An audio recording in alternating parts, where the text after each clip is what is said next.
ধন্যবাদ। মাননীয় উপাধ্যক্ষ মহোদয়, অসম বিধানসভাৰ প্ৰক্ৰিয়া কাৰ্য পৰিচালনা বুলি ৩০১ নিয়ম অনুসৰি তলত উল্লেখ কৰা ৰাজহুৱা গুৰুত্বপূৰ্ণ বিষয়টো মই গৃহ আৰু নগৰ পৰিক্ৰমা বিভাগৰ মাননীয় মন্ত্ৰীৰ দৃষ্টি আকৰ্ষণ কৰিব বিচাৰিছোঁ।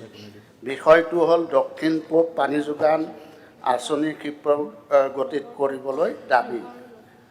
মাননীয় উপাধ্যক্ষ মহোদয়, আমাৰ ৰাজ্য চৰকাৰে বৃহত্তৰ গুৱাহাটীৰ পৰিয়ালসমূহক বিশুদ্ধ পানী যোগানৰ বাবে ৩টা বৃহৎ পানী যোগান আঁচনি গ্ৰহণ কৰিছিল।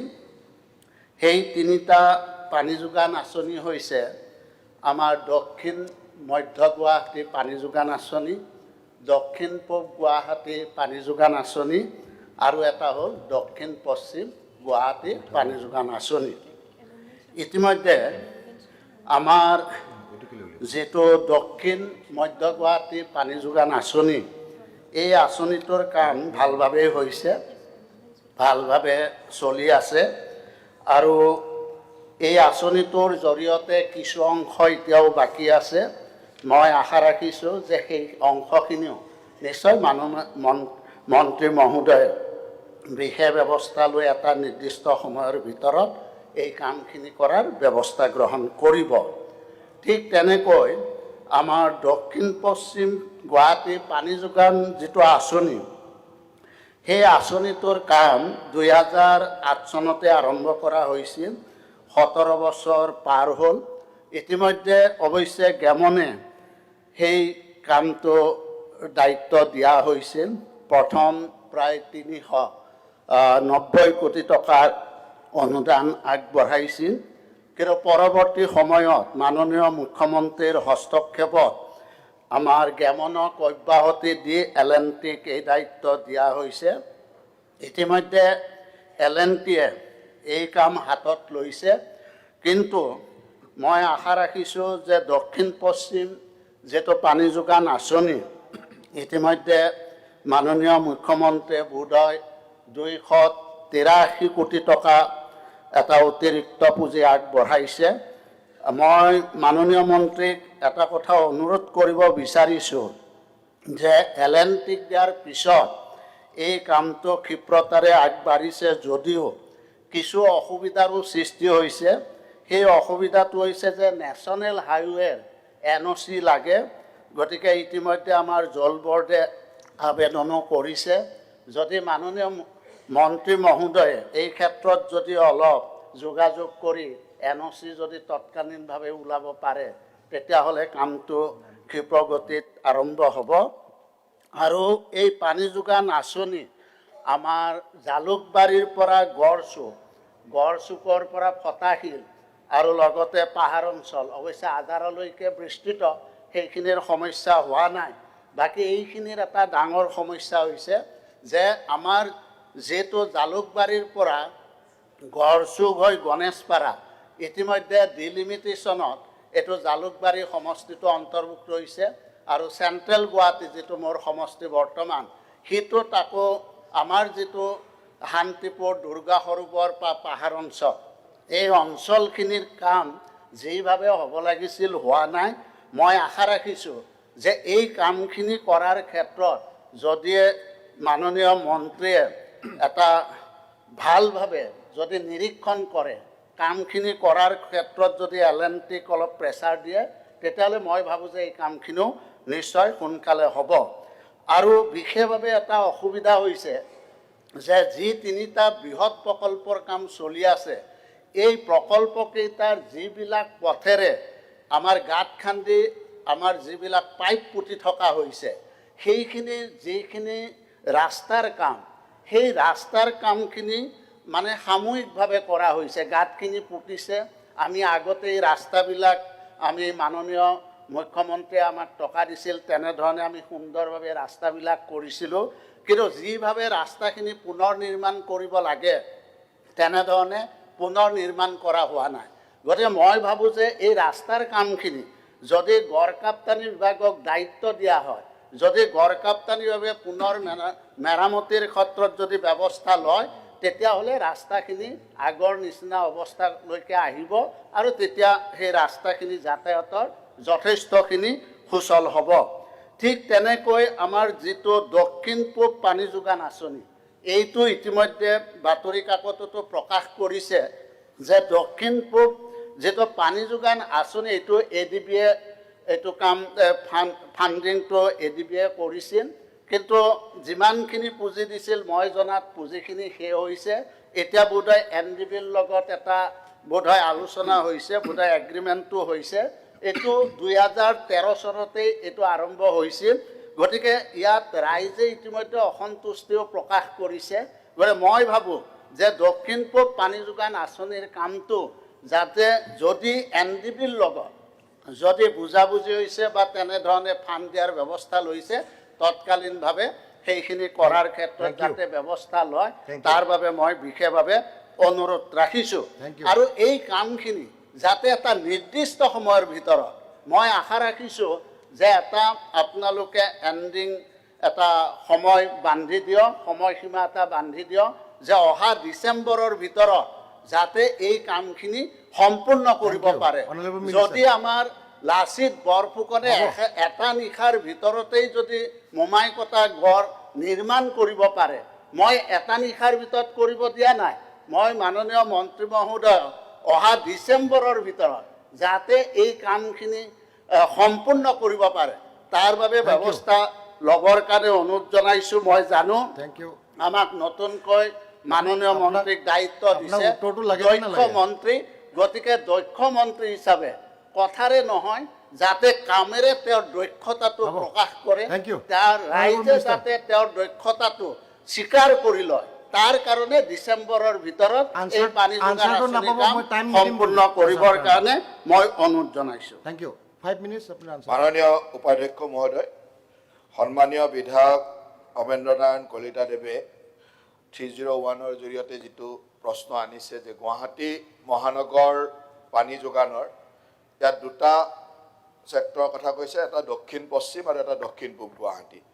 দক্ষিণ পশ্চিম গুৱাহাটী যিটো পানী যোগান আঁচনি আছিল, সেইটো 107 MLD-ৰ 107 MLD-ৰ দক্ষিণ পশ্চিম গুৱাহাটী পানী যোগান আঁচনিটো 2008 চনত JNNURM-ৰ ভিতৰত জৱাহৰলাল নেহৰু গ্ৰাম্য নগৰ অভিযানৰ জৰিয়তে এই কামটো আৰম্ভ কৰা হৈছিলে। আৰু এইটো 2008 চনৰ পিছত 11 চনৰ পৰা তাৰ কাম আৰম্ভ হৈছিলে।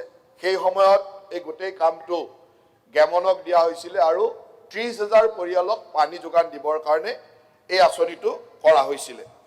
কিন্তু দুৰ্ভাগ্যবশতঃ গেমনৰ কামৰ অত্যন্ত লেহেমীয়া গতি বা কাম একেবাৰে কৰিব নোৱাৰাৰ কাৰণে আমাৰ চৰকাৰ অহাৰ পিছত মুখ্যমন্ত্ৰী ডাঙৰীয়াই 2022 চনত তেওঁলোকক কামৰ পৰা আঁতৰাই এতিয়া নতুনকৈ L&T আৰু DK এছ'চিয়েট দুটা নতুন পাৰ্টিক দিয়া হৈছে। আৰু ইয়াৰ জৰিয়তে কামাখ্যা অঞ্চলৰ যিটো এৰিয়া আছে, সেই এৰিয়াত এতিয়াও 1500 মানুহে পানী পাই আছে, 1500 ফেমিলিয়ে পানী পাই আছে, 30,000 পৰিয়ালে পানী পোৱাৰ কথা আছিল। আৰু L&Tৰ যিটো পাৰ্ট আছিলে সেইটো 24,000 পৰিয়ালৰ পানী দিয়াৰ কাৰণে, আৰু DK এছ'চিয়েটৰ পাৰ্টটোৰ পৰা 6,000 পৰিয়ালৰ পানী দিয়াৰ ব্যৱস্থা আছিল। তাৰে 1500 পৰিয়ালে পাই আছে।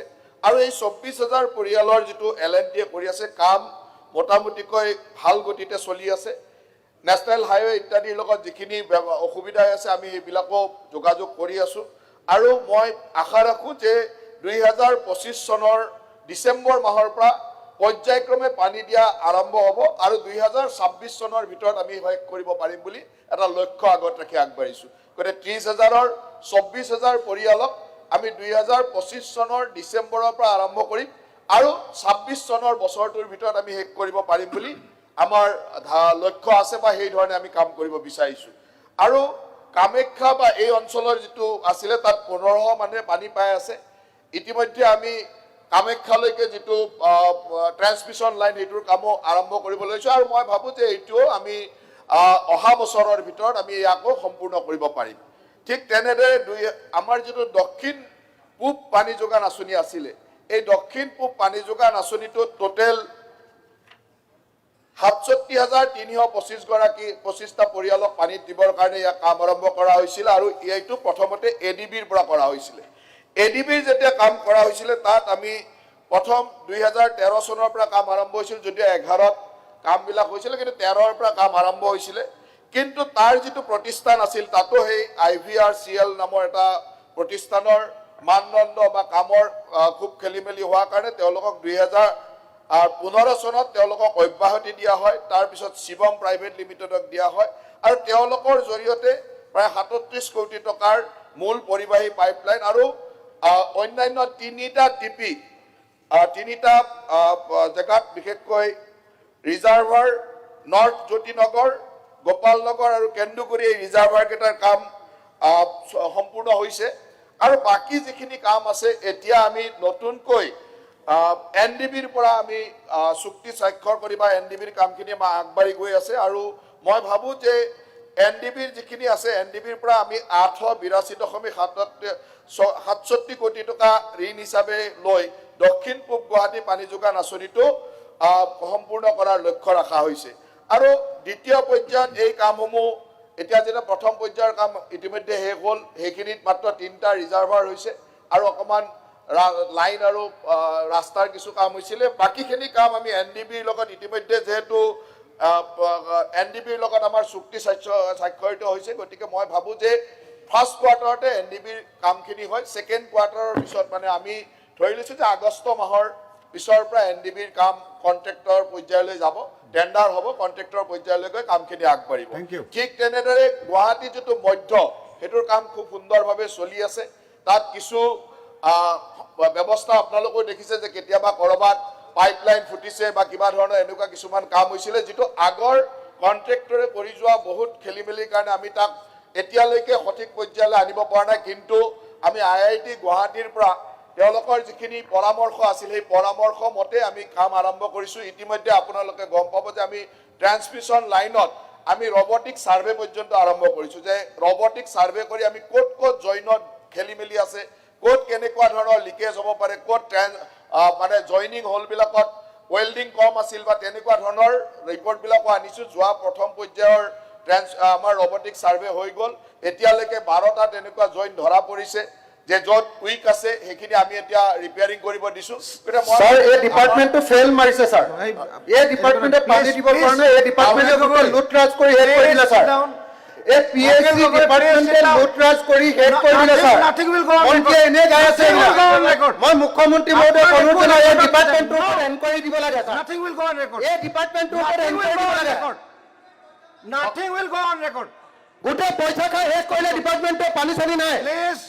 এই PSC ডিপাৰ্টমেন্টৰ লুটমাৰৰ ডিপাৰ্টমেন্ট, লুটমাৰৰ ডিপাৰ্টমেন্ট নহয় স্যাৰ। আপুনি জানে ৰুল জানে মই CM ডাঙৰীয়া অখিল মুখ্যমন্ত্ৰী ডাঙৰীয়া এইটোৰ ওপৰত তদন্ত দিয়ক। এইটো PSC ডিপাৰ্টমেণ্ট ডিপাৰ্টমেণ্ট গোটেই পইচা খাই শেষ কৰি দিলে। গোটেই জল জীৱন মিছনৰ পইচা খাই দিলে। অখিল গগৈ কোনো এটা ৱৰ্ড আমাৰ নাযাব। মাননীয় বিধায়ক অখিল ডাঙৰীয়া বিভাগৰ সম্পৰ্কে জ্ঞান নাই। মই উত্তৰ দি আছো গুৱাহাটী ডেভেলপমেণ্টৰ, মই দহুৱাৰ উত্তৰ দি মানে আছো। চবতে দহুৱাটো আৰু আপোনালোকৰ PSCটো গুৱাহাটীৰ জ্ঞানটো লৈ লওক। Akhil Gogoi please sit down. এটা খতম। Please sit down. নাই একেটা কথাকে এনে বহুত প্লিজ দীঘল সিট ডাউন। মিনিমাম জ্ঞান টাউনৰ পানীবিলাকতো একেটাই। Please sit down. এইটো আপোনাৰ টপিক নহয়, কেলে মাজত চলি আছে দহুৱাটো একেটাই। ওলালে। You also bring another question. Department খাই শেষ কৰি দিলে। এই ডিপাৰ্টমেণ্ট 301 মাননীয় উপাধ্যক্ষ মহোদয়, এইটো দহুৱা আৰু PSC please sit down, otherwise I will suspend you. Please sit down. মাননীয় অধ্যক্ষ মহোদয়, অলপ জ্ঞান ল'বলৈ কওক, ডিপাৰ্টমেণ্ট সম্পৰ্কে জানি লওক। দহুৱাৰ উত্তৰত দহুৱাৰ কথা ক'ব। স্যাৰ দুইটালে দহুৱা আৰু আপোনাৰ সমষ্টিত কিমান % মানুহে জল জীৱনৰ পানী পাই আছে তাৰ ৰেকৰ্ড লওক। আপোনাৰ সমষ্টিত কিমান %, মই ডাটা সহকাৰে ক'ম আপোনাৰ সমষ্টিত কিমান আপোনাৰ ডিপাৰ্টমেণ্টে পইচা খাই শেষ কৰিলে। আপুনি কিয় মই CM ডাঙৰীয়াক অনুৰোধ জনাইছো এই ডিপাৰ্টমেণ্টৰ ওপৰত এনকুৱাৰী দিব লাগে। Please, Honorable Minister, please conclude. Address your PSC আৰু দহুৱা এই দুইটা ডিপাৰ্টমেণ্টৰ ওপৰত এনকুৱাৰী দিব লাগে। Honorable Minister. দহুৱা আৰু PSC এই দুটা ডিপাৰ্টমেণ্টে টকা খাই শেষ কৰি দিলে। Akhil Gogoi, I will suspend you. শৰ্মাৰ পৰা যে 3 লাখ টকা লৈছিল তাৰ উত্তৰ দিয়ক। নিজে পইচা ল'ব আৰু বেলেগক বিপ্লৱ শৰ্মাৰ পৰা 3 লাখ টকাৰ উত্তৰ দিয়ক। বিপ্লৱ শৰ্মাৰ ৰিপৰ্টত দিয়া আহিছে। Honorable Minister, Honorable Minister, Honorable Minister. নিজৰ সংযমতা Address the chair. আৰু আমাৰ চৰকাৰৰ ওপৰত দাঙি ধৰিব আপুনি Thank you. বুজাই লোৱা কথা PSC পইচা খাই ডহুৱাৰ পইচা খাই শেষ কৰি দিলে গভৰ্ণমেণ্টে পানী নাই আহিছে আপুনি পইচা লওক Honorable Minister, address the chair. তাৰ উত্তৰ পানী নাই ছাৰ পানী নাই ছাৰ PSC টো লাগে You are suspended for 10 আপুনি minutes. য'ত পইচা পাব তাৰ উত্তৰ নিদিব 10 minutes. ৰাকেশ পালৰ পৰা কিমান পইচা দিছিলে তাৰ উত্তৰ দিয়ক ৰাকেশ পালৰ পৰা পইচা লোৱাৰ উত্তৰ সদনত দিব লাগিব Honorable Minister, address the chair. Sir ঠিকে আছে ছাৰ আমাৰ কথাখিনি ক'ব নিদিয়ে আৰু কেনেকুৱা হ'ব বস্তুটো আমাৰ কথাখিনি Honorable Minister, address the chair. Sir Please sit down. Sir, Please sit down. Sir. আপুনি senior most এতিয়া ক'বলৈ গ'লে আপুনি ৰুল জানে এনেকা মাজত ক'ব নোৱাৰে you cannot. ছাৰ মই এটা গুৰুত্বপূৰ্ণ প্ৰশ্ন উত্থাপন কৰিছো মই আপুনি result হ'ল, লাগে, কথা উঠাল, result দি আছে। কথা answer দিব। মাজতে Please, হস্তক্ষেপ কৰি আপোনাৰ হ'ল মিনিষ্টাৰ আনসাৰ দিব হস্তক্ষেপ কৰাটো বন্ধ কৰিব লাগে Please ছাৰ। conclude. আগে ৰিজাল্ট আগে উত্তৰটো সম্পূৰ্ণ কৰক হ'ব। আমিতো Answer দিব। সেইকাৰণে দিছো মাননীয় অধ্যক্ষ Honorable মহোদয় Minister, please গতিকে মই মাননীয় অধ্যক্ষ মহোদয় ৰমেন্দ্ৰ নাৰায়ণ কলিতাই এটা প্ৰশ্ন সুধিছে জয়ন্ত মল্ল বৰাই উত্তৰ দিছে অখিল গগৈ ডাঙৰীয়া হাইজেক কৰি লৈ যায় এইটোৱে সকলোকে ক্ষতি কৰে তেখেতক এটা নিৰ্দিষ্ট সময় দি দিয়ক যি ক'ব লাগে এঘণ্টামান একেলগে কৈ থাকক তেওঁৰ মনত যিমান আছে যাতে বাকী সকলক দিগদাৰী নকৰে মোৰ গোটেই কথাটো হ'ল তেওঁৰ কথা শুনাত কোনো আপত্তি নাই এঘণ্টামান তেওঁক পুৰা দি দিয়ক তেওঁ গোটেই অসমৰ ওপৰত কৈ যাওক মাননীয় উপাধ্যক্ষ মহোদয় ৰমেন্দ্ৰ নাৰায়ণ কলিতা ডাঙৰীয়াই যিটো কৈছে যে আমি আপোনাক জনাইছো যে পূবৰ আমাৰ পশ্চিমৰ যিটো আছে সেইটোত আপুনি ডিচেম্বৰ মাহৰ 25 ডিচেম্বৰ মাহৰ পৰা এটা এটাকৈ এৰিয়া পানী পাই গৈ থাকিব আৰু 26ৰ ভিতৰত কমপ্লিট হ'ব আৰু যিটো পূবৰ আছে আমি এনডিবিৰ লগত আমাৰ লোনৰ হেৰি হৈছে ছেকেণ্ড কোৱাৰ্টাৰত আমি তাক এগ্ৰিমেণ্টলৈকে গৈ আমি তাৰ পিছত টেণ্ডাৰ কৰিব পাৰিম আৰু টেণ্ডাৰৰ নিৰ্ধাৰিত সময়ৰ ভিতৰতে কাম সম্পূৰ্ণ হ'ব গতিকে মই আজিতে ক'ব খোজা নাই কেতিয়া হ'ব কিন্তু আমি আগষ্ট মাহৰ ভিতৰত আমি মোটামুটিকৈ টেণ্ডাৰ এলট কৰিব পৰ্যায়লৈকে গুচি যাম এইখিনি আপোনাক জনাম Thank you. এতিয়া item number 5 motion of thanks on governor's address আমাৰ 7টা amendment motion আছে তাৰ ভিতৰত দেৱব্ৰত শইকীয়া আৰু স্যার others। স্যার 301 আমার আছিল পঠাইছিল নাই সময় শেষ হৈ গ'ল যেতিয়া নেক্সট আৰু অন্য দিন মুখ্যমন্ত্ৰী ডাঙৰীয়াই কৈছে যে সেইটো সময়ত আমি দিম গতিকে সময়ৰ প্ৰতি লক্ষ্য ৰাখি 301 বাকীকেইটা নেক্সট যেতিয়া আমি এটা সময়ত এটা দিলে আমাৰ 25 5 মাৰ্চৰ মিনিট লাগিল ভিতৰত- স্যাৰ এইটো নহয় Debabrata Saikia and others sir 301 এটা দিলে স্যাৰ আমাৰটো দিব লাগিছিলে স্যাৰ দিম সেইকেইটা মুখ্যমন্ত্ৰী ডাঙৰীয়াই ক'লে নেক্সট আপোনালোকে বিৰোধীকে দিব লাগে আগতে 25ৰ ভিতৰত বিধানসভাত বিৰোধীকে আমি- প্ৰাধান্য দিব ৰমেন লাগে কৈছে আছে তেখেতে এক নম্বৰ দিয়া বিৰোধীকে হৈছে। প্ৰাধান্য দিব এতিয়া লাগে তেনেকুৱাই টাইমটো মিলোৱা হৈছে আপোনালোকে যদি আৰু কৰে আকৌ টাইম বুজি পাইছো কিন্তু বিৰোধীক দিব লাগে আগতে হয় কিন্তু এক নম্বৰ চিৰিয়েলি আছে ধৰ্মেন্দ্ৰ কৰিয়া এইটো কাৰণে দিয়া হৈছে তাত আৰু আমি চেৰখানি কৰা নাই দেৱব্ৰত শইকীয়া ডাঙৰীয়া আব্দুল ৰছিদ মণ্ডল ডাঙৰীয়া তেখেতসকলৰ সতীৰ্থ নুৰুল হুদা চেয়াৰমেন আলী আহমেদ অখিল গগৈ আশ্ৰাফুল হুছেইন মনোৰঞ্জন তালুকদাৰ আপোনালোকৰ এমেণ্ডমেণ্টটো উত্থাপন কৰক ডিছকাশ্যন নহয় ইয়াৰ পিছত আপোনালোকক টাইম দিব সেইটো সময়ত আপোনালোকে ডিবেট কৰিব মাননীয় অধ্যক্ষ মহোদয় উপাধ্যক্ষ মহোদয়